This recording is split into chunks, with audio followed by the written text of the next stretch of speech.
Yang namanya kesuksesan itu adalah pertemuan antara kesiapan kita dengan kesempatan. Nah, kesempatan itu kita nggak pernah tahu kapan datangnya. Tetapi kesiapan kita itu kan semua bisa kita lakukan gitu ya. Sehingga anytime ada kesempatan bagus, kita sudah siap. Maka ya itulah titik kesuksesan kita.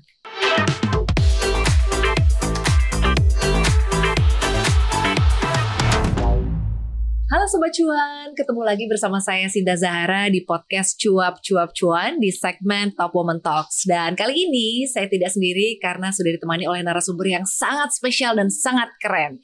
Sudah hadir bersama kita Ibu Nike Widiawati, mantan Direktur Utama Pertamina. Halo Ibu.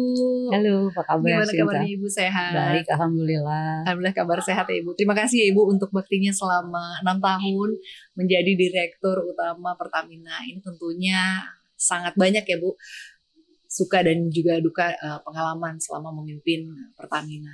Mungkin boleh diceritakan Bu, pengalaman apa sih Bu yang paling berkesan selama jadi Direktur Utama Pertamina? Oke, terima kasih ya sudah diundang di acara ini, luar biasa, senang sekali ketemu dengan Sinta yang sangat cantik. Terima kasih Bu.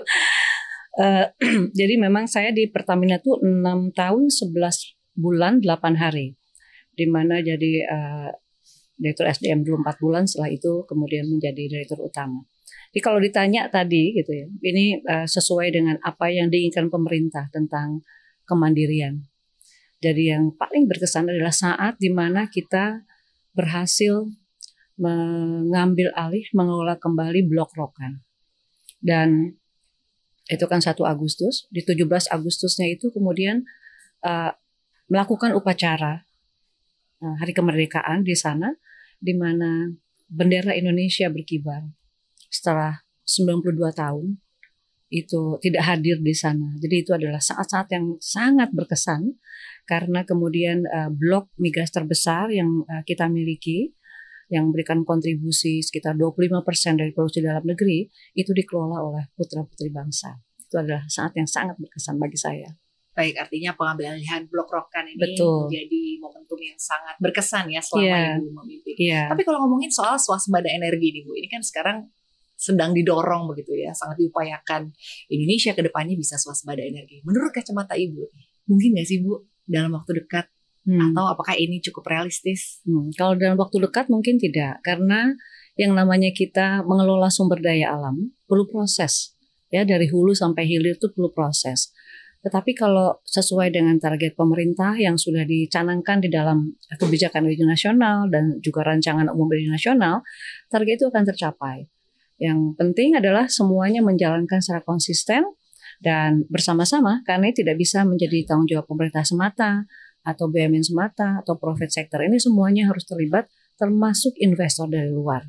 Jadi target ini memang harus di semua lini, baik itu dari mulai energi primernya maupun di processingnya maupun di infrastruktur untuk hilir, ini harus paralel kita lakukan.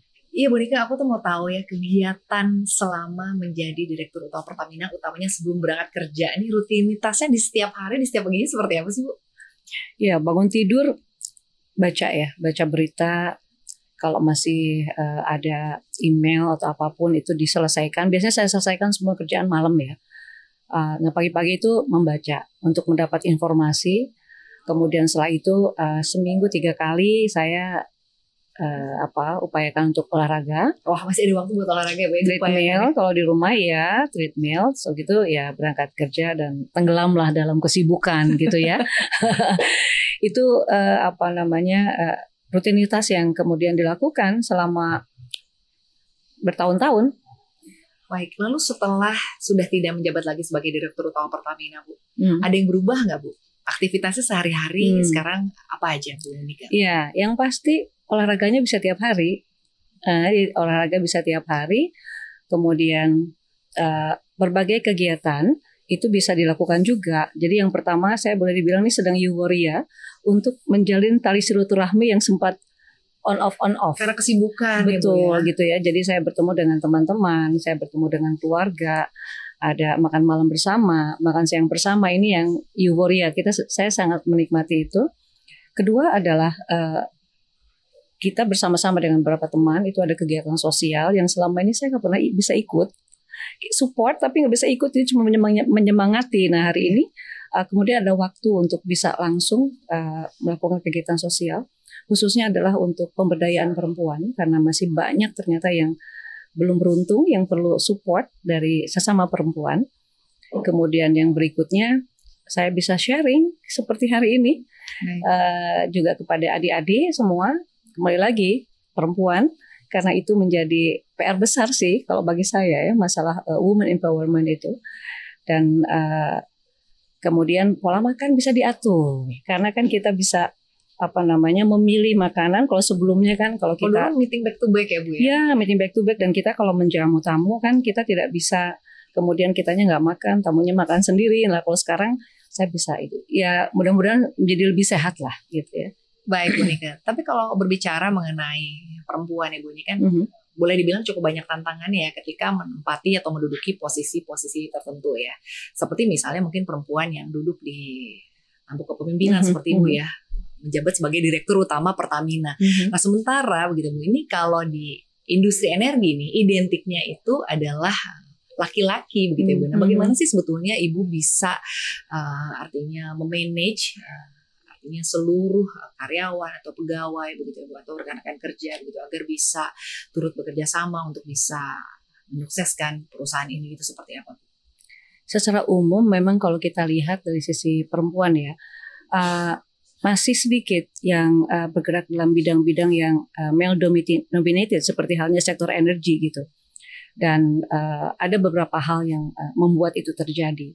Sehingga yang pertama memang culture kita itu kan ada stereotip yang mengatakan bahwa ini nggak cocok untuk perempuan, ini nggak bisa, ini nggak boleh dan sebagainya. Jadi support system baik itu family maupun dari sistem pendidikan kita itu harus mulai juga memberikan kesempatan yang sama kepada para perempuan, karena sebetulnya bisa gitu ya, artinya at least ini ada pilihan, jangan kemudian ini nggak boleh, ini nggak bisa gitu ya. Itu yang pertama. Kedua, nah dari kitanya sendiri, dari perempuan itu juga tidak boleh ngelok potensi kita, karena actually kita bisa melakukan apa aja saja kan, seperti halnya Sinta kan juga melakukan banyak kegiatan gitu, berkarir pun bisa di mana saja, jadi tidak ada sebetulnya batasan kalau kita mau mencoba, kalau kita berani. Dan yang ketiga, ya tentu kita harus bekerja lebih keras. Karena sebagai perempuan, apalagi di male dominated industry yang sebagian besar adalah laki-laki, kita harus terlihatnya, untuk terlihat aja kita 2 kali lipat loh effortnya. Apalagi kalau kita mau kemudian lebih tinggi lagi, effortnya ini luar biasa. Sehingga dari mulai keluarga, sistem pendidikan, kemudian sistem di dalam perusahaan, dan juga peers, itu juga harus mempunyai pemahaman yang sama bahwa women empowerment, bahwa women leadership itu ya sesuatu hal yang memang harus disupport. Karena makin ini kalau kita lihat populasi, ini kan jumlah perempuan nanti akan mendominasi kan di satu titik. Oleh karena itu kalau dari sekarang kita tidak menyiapkan para perempuan ini untuk berkarir di semua sektor, maka Indonesia akan ketinggalan juga dari negara lain yang sekarang memang kalau kita lihat kan membuka diri seluas-luasnya untuk women leadership, women empowerment sampai ke level power. Jadi perempuan memiliki peluang ya untuk menjadi apapun sejauh memang ada keinginannya dan juga berani, berusaha ya, berani ya, Bu. Dan juga menyiapkan diri ya. Jadi kan saya selalu mengatakan bahwa yang namanya kesuksesan itu adalah pertemuan antara kesiapan kita dengan kesempatan. Nah, kesempatan itu kita nggak pernah tahu kapan datangnya. Tetapi kesiapan kita itu kan semua bisa kita lakukan gitu ya. Sehingga anytime ada kesempatan bagus, kita sudah siap. Maka ya itulah titik kesuksesan kita. Baik, jadi kalau menurut Bu Nike pentingnya mempersiapkan diri ya Bu ya. Betul. Jadi ketika nanti kesempatannya datang bisa match ya Bu ya. Betul. Tapi berbicara mengenai tantangan ya Bu, tantangan terbesar Bu untuk Ibu sendiri saja begitu selama memimpin perusahaan ini, apa sih Bu tantangan terbesar atau mungkin tantangan bagi perempuan yang berada di sektor energi atau di industri energi? Iya, mendapatkan kepercayaan. Jadi yang paling penting kalau kita memimpin itu kan kita harus mendapat kepercayaan dulu. Kalau kita sudah punya kepercayaan satu sama lain dengan seluruh tim, maka kita akan lebih mudah mengajak semuanya bergerak ke tujuan yang sama. Nah, membangun kepercayaan itu tidak bisa dipaksa. Maka harus mulai dari samanya, satunya antara ucapan dan perbuatan. Karena kita itu hanya bisa dibuktikan dengan pengalaman mereka sendiri, kepercayaan itu. Jadi itu yang harus dibangun terlebih dahulu. Nah, kemudian kedua adalah kita harus mampu menerjemahkan itu visi yang bahasa langit itu, kita harus bisa jadikan bahasa bumi yang bisa difahami sampai ke level terbawah, dan semuanya harus mengetahui apa perannya. Sekecil apapun perannya, mereka memberikan kontribusi terhadap visi perusahaan itu, maka semuanya kemudian akan berjalan ke arah yang sama, ke dalam vektor yang sama. Karena kalau ada yang berbeda aja pemahamannya, vektor yang berbeda, maka akan ada yang tarik-tarikan, gaya tarik-tarikan yang ini akan membuat kita menjadi lambat untuk bergerak atau malah salah jalan. Yang ketiga adalah kita harus menerima bahwa setiap orang itu berbeda. Jadi kita jangan kemudian memiliki suatu ideal situation yang kita terapkan ke bawah. Nggak bisa. Anak kita aja di rumah bisa beda-beda ya dalam pengurusan yang sama gitu ya, dari rahim yang sama. Lah ini organisasi yang datang dari culture yang berbeda, agama yang berbeda, dan ini semua harus kita bisa manage sehingga semuanya merasa memang ikut berkontribusi, semuanya merasa punya posisi yang juga diperlukan oleh perusahaan. Jadi kembali lagi saling menghargai, setelah saling percaya ya saling menghargai. Itu yang kemudian harus dilakukan, dan sebagai pemimpin kita harus mau turun ke bawah, mendengarkan langsung.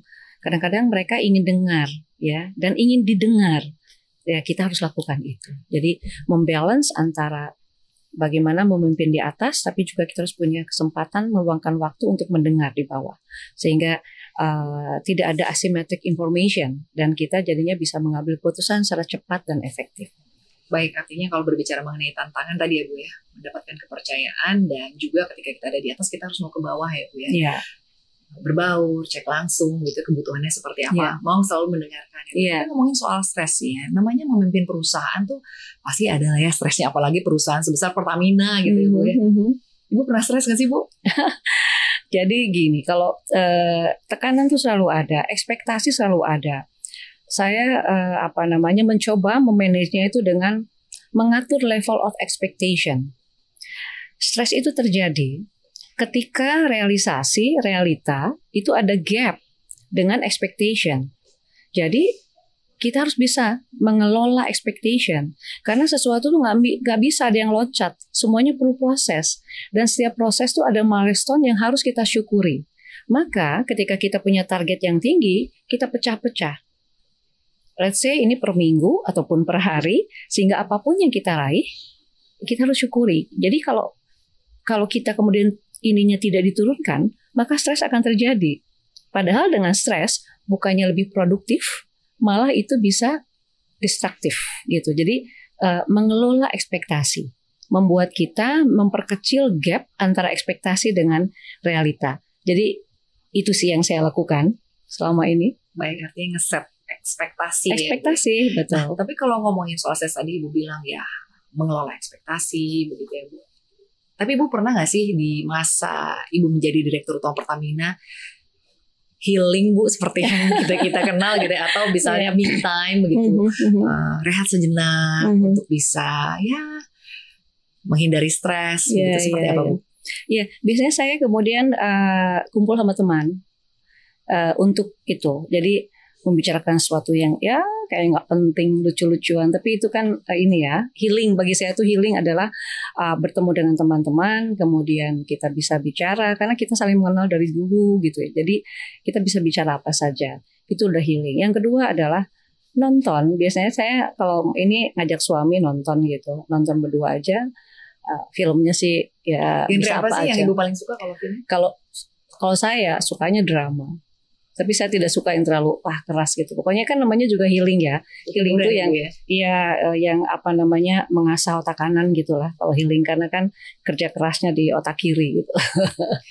Ya Bu. Tapi kalau berbicara mengenai perjalanan karir ya Bu, ini mungkin juga Sobat Cuan penasaran ya ngomongin soal perjalanan karir. Gimana sih Bu caranya atau tipsnya biar bisa seperti Ibu gitu ya sampai di atas gitu ya. Artinya selain tadi Ibu bilang bahwa mempersiapkan diri, lalu juga menjemput kesempatan, apalagi sih Bu? Iya, berani mencoba hal baru, mengambil peluang-peluang baru, berani aja. Karena kalau kita tidak ambil kesempatan itu, kita nggak tahu apakah kita sanggup atau tidak. Sometimes kan ada semacam keraguan kan, aduh kayaknya nggak bisa deh. Itu jawabannya harus dibuktikan dulu, dicoba dulu, bisa atau tidak. Jadi memang saya ini yang meniti karir dari bawah sebetulnya. Even sambil kuliah pun saya bekerja. Kembali lagi gitu, begitu ada kesempatan, ya saya ambil dong. Orang-orang termasuk keluarga mengatakan, sahabat saya mengatakan, jangan dong kuliah sambil kerja, nanti kamu terganggu loh kuliahnya. Tapi kan saya belum nyoba. Kalaupun misalnya dicoba dan ternyata nunggu kuliah, ya saya tinggal lepas lah kerjaannya. Tapi di CV saya sudah ada kan pengalaman kerja gitu. Jadi ya coba aja. Itu aja sih tipsnya, karena mencoba bidang-bidang baru, fungsi-fungsi baru itu yang harus kita jangan mengelok gitu potensi kita. Kita nggak tahu kemampuan kita sampai kita bisa membuktikannya. Gitu. Baik, tapi kalau ngomongin soal networking nih Bu, tadi kan Ibu menyampaikan bahwa soal kesiapan, gitu, mempersiapkan diri, gitu kan, mau terus belajar, mau mencoba, gitu ya Bu, ya, tidak memberikan batasan untuk diri sendiri. Tapi kalau ngomongin soal networking Bu, seberapa besar sih Bu pengaruh networking ya untuk kesuksesan Ibu sampai dengan Ibu bisa seperti sekarang? Sangat besar, ya, karena kembali lagi kita tidak bisa mencapai sesuatu itu sendirian. Dari mulai kita harus mengconvince tentang suatu konsep, itu kan kita perlu menyampaikannya ke semua stakeholder terkait. Dan cara kita menyampaikan tentu tidak bisa hanya menggunakan kacamata kita. Karena apapun yang kita sampaikan, kita usulkan, ini harus win-win ya. Kita menggunakan kacamata itu. Jadi networking sangat penting. Dimulai dari baik itu untuk advokasi di sisi regulasi, baik itu untuk eksekusi gitu ya. Jadi semuanya di tahap apapun, networking itu sangat-sangat penting karena kita tidak bisa bekerja sendirian. Gitu. Baik, jadi artinya kalau Ibu melihat networking sangat-sangat penting ya Bu Nika ya. Tapi melihat artinya peluang yang ada ya Bu ya, mungkin tidak semua orang juga memiliki kesempatan ya untuk bisa mengejar mimpinya ya Bu. Tapi untuk Bu Nika sendiri sebetulnya sampai dengan saat ini, apakah mimpi-mimpi Ibu yang dulu pernah Ibu punya begitu sudah tercapai semuanya atau seperti apa? Mimpi saya cuma satu dari dulu, dari sejak kuliah sampai dengan hari ini adalah kemandirian ya. Kemandiriannya kan setiap kembali lagi saya selalu manage level of expectation. Diawali dengan kemandirian secara financial sendiri sehingga tidak menjadi beban keluarga, makanya kemudian kerja sambil kuliah. Itu adalah salah satu expectation milestone pertama yang saya capai. Kemudian adalah kemandirian dalam bagaimana kita Indonesia bisa mendapatkan kesempatan teknologi transfer untuk develop something. Makanya pekerjaan pertama saya adalah kemudian membangun suatu industri yang sebelumnya hampir 100% tuh dilakukan oleh orang asing. Terjadilah teknologi transfer di bidang industrial development. Jadi membangun beberapa pabrik. Itu adalah milestone yang kedua. Milestone yang ketiga, ketika mulai masuk nih ke energi, ini ada banyak yang PR. Yang berikutnya adalah milestone untuk industri dalam negeri. Jadi kalau ditanya, masih banyak PR-nya. Masih banyak yang ingin saya lakukan untuk bisa mencapai ke arah sana. Dan itu semakin milestone-nya makin ke atas, semakin banyak tantangannya, tapi peluangnya juga semakin banyak, dan semakin banyak stakeholders yang harus diajak. Karena ini mulai regulasi sampai dengan kemudian supply chain, ekosistem, eksekusi, pendanaan, penyiapan orang, ini semuanya kemudian harus dibuat. Jadi mimpi saya masih banyak. Lalu bagaimana nih Bu? Ketika Ibu sudah tidak lagi menjadi Direktur Utama Pertamina ya, dan Ibu menyampaikan bahwa sebetulnya kalau bicara soal mimpi begitu banyak ya, atau mungkin cita-cita Ibu untuk bangsa ini juga banyak dan besar gitu. Betul. Bagaimana jalan Ibu untuk bisa mewujudkan mimpi-mimpi tersebut? Iya. Tadi saya sampaikan bahwa aktivitasnya sekarang kan jadi malah lebih banyak yang bisa dilakukan. Dimulai dari kegiatan sosial. Ini adalah lebih ke bagaimana kita kan tidak bisa bicara kemandirian suatu negara tanpa adanya, dalam hal ini saya spesifik, sisi perempuan. Karena peran perempuan di keluarga, di suatu institusi dan negara ini sangat penting, sentral kalau menurut saya. Keberhasilan suatu keluarga itu tidak terlepas dari bagaimana seorang ibu berperan di situ. Oleh karena itu, ini sangat penting. Kegiatan sosial ini adalah ke women empowerment, bagaimana mereka mempunyai pemahaman sehingga bisa menjadi ibu rumah tangga yang baik, yang bisa mendidik anaknya untuk mandiri juga gitu ya. Kemudian ke edukasi. Masih besar gap antara kebutuhan industri atau bisnis dengan apa yang disiapkan. Oleh karena itu, memberikan sharing, memberikan kuliah umum, apapun bentuknya, ini akan saya lakukan untuk memperkecil gap itu, mengisi gap, agar kembali semuanya kemudian para lulusan ini siap ya untuk menjalankan semua program-program negara. Nah, yang ketiga, kemudian sebelumnya kan saya dari sisi BUMN gitu ya. Kan ada private sector juga di sini.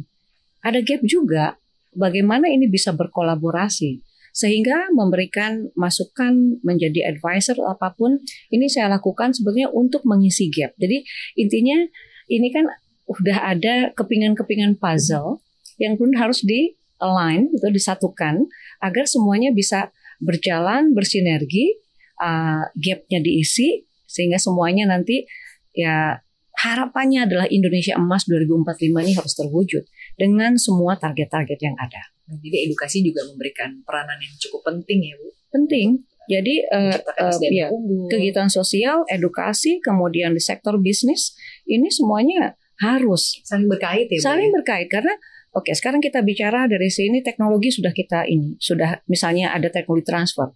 Tapi kalau sumber daya manusianya tidak siap, sumber daya siap tapi pendanaannya belum ada gitu karena misalnya regulasinya yang belum mendukung ke arah situ. Jadi pengalaman saya 36 tahun saya mulai bekerja di BUMN dari beberapa bidang kan. Bukan waktu yang sebentar ya. Bukan waktu yang besar, tapi kita makin bisa melihat setelah kita petakan semua masih ada gap-gap yang kemudian harus diisi. Nah, saya jadi punya banyak kesempatan untuk kemudian berada di beberapa sisi yang bisa kemudian mengisi gap tersebut. Baik, lalu Bu, pesan-pesan Bu untuk perempuan-perempuan Indonesia ya Bu, agar bisa mencapai mimpinya, mengejar mimpinya seperti Bu Nika ya. Tadi Bu Nika menyampaikan bahwa sebetulnya masih banyak mimpinya, tapi setidaknya sudah menjadi direktur utama Pertamina itu sudah sangat-sangat luar biasa. Iya. Dan mimpinya terus-terusan loh, maksudnya tetap aja akan berperan dimanapun saya berada sebagai apapun peran saya. Harus selalu mimpi itu sesuatu yang harus kita capai kan. Baik, pesan-pesannya Bu untuk perempuan-perempuan Bu, harus seperti apa sih Bu kita supaya bisa sukses dan juga keren seperti Bu Nika? Seperti Sinta lah. Satu adalah kita harus berani mencoba apapun dan jangan mau dikasih pilihan ya. Iya kan? Penting tuh Sobat Cuan, jangan mau dikasih pilihan. Iya kan katanya jadi notaris, jadi penyiar, jadi apa, semuanya dilakukan kan. Even kita belajar, itu kan harus beragam supaya kita mempunyai horizon yang lebih luas. Jadi melihat sesuatu bisa menganalisa secara komplit. Jadi mencoba hal baru, kemudian buka wawasan, jangan ngelok potensi karena kita nggak akan bisa tahu bahwa kita bisa atau tidak kalau kita tidak coba. Dan kemudian kita harus bisa bekerja sama dengan siapapun gitu ya, karena kita tidak bisa bekerja sendirian. Jadi kadang-kadang kan perempuan ada juga yang mengatakan kita tuh nggak bisa ini gitu. Ya, kita ada etika harus kita jaga, tapi bukan berarti kemudian kita tidak bisa melakukan networking ya, tidak bisa melakukan stakeholder relation management. Bisa dengan tetap batasan-batasan kita sebagai perempuan ya, kalau sebagai muslim kita harus kita jalankan, itu bisa kok ya. Kita bisa kemudian memilih cara yang sesuai dengan apa yang kita yakini. Jadi perempuan Indonesia ke depan adalah yang akan jadi pemimpin di negara ini di semua sektor. Dan hari ini kita ini harus juga bisa mengembangkan perempuan-perempuan yang di bawah, mulai dari keluarga kita, sekitar kita, ini harus. Karena tanpa bantuan kita, maka ini berjalannya mungkin tidak bisa cepat. Jadi kita harus rangkul, kita ajak gitu ya untuk ayo bersama-sama. Ya siap-siap harus mau mencoba hal-hal baru, harus berani dan saling support satu sama lain ya. Perempuan ini harus kompak. Kita harus women support women ya.